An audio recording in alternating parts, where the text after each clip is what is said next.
وزارت کا قلمدان نہ ملنے پر سردار محمد یوسف اور رکن قومی اسمبلی نے اپنی ساری توجہ اپنے حلقے کے عوام پر مرکوز کر لی۔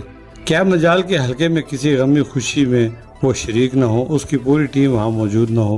وادی کونچ، وادی سرند اور مانسہرہ کے بعد وہ آزاد کشمیر بھی گئے اور آج کل انہوں نے تحصیل بالاکوٹ کا رخ کر رکھا ہے۔ آج بن بگاڑ پہنچنے پر بن بگاڑ کے عنایت الرحمان مقدم کی دعوت پر جب سردار محمد یوسف اور تنگلی بن بگاڑ پہنچے تو گلے میں پھولوں کے ہار ڈالے اور پتیاں نچھاور کی، ان کا والانہ استقبال کیا۔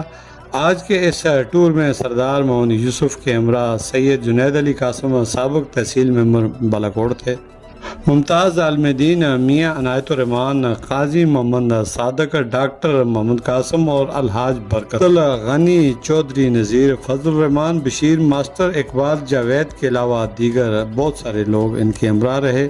سید جنید علی قاسم نے دعوت میں مدعو کرنے پر میزبانوں کا شکریہ ادا کرتے ہوئے کہا کہ گزشتہ الیکشن سال 23-24 عوام نے قیمتی ووٹ سے عزت بخشی، تاہم ہار جیت سیاست کا حصہ ہوتی ہے۔ ہم جیتیں یا ہاریں، خدمت کے جذبے سے سرشار عزم کے ساتھ ہم ہر وقت آپ کی خدمت کے لیے تیار ہیں۔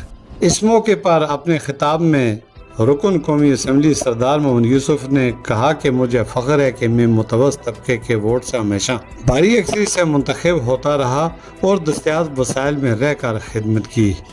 نوجوان اپنے بڑوں سے ماضی کے جروحوں پر ضرور غور کریں اور آپ اتفاق اور اتحاد کی وجہ سے آج ہم سب ایک دوسرے کے لیے نفع کا سبب بن رہے ہیں۔ سب برابری کی بنیاد پر ایک دوسرے کے حقوق کا خیال رکھتے ہیں۔ ہم میں بہتر وہ ہے جو اللہ کے نزدیک تقوی کے اعتبار سے بہتر ہے۔ انسان اللہ کا کنبہ ہے، بڑوں کی عزت، چھوٹوں پر شفقت، اسلام ہمیں زرعی درس دیتا ہے۔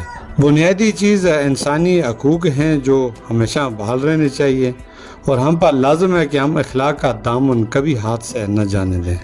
تعصب کا کلہ کم کریں، قومیں برادریاں محض شناخت ہیں۔ انہوں نے کہا کہ نوجوان ہمارا مستقبل ہیں، ان پر توجہ دیں، اخوت بھائی چارے کو عام کریں، سب کو ساتھ لے کر چلیں۔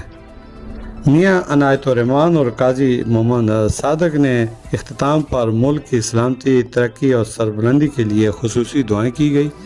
کیمرہ ٹیم کے ساتھ میر افضل گلزار، DMM نیوز، مانسہرہ۔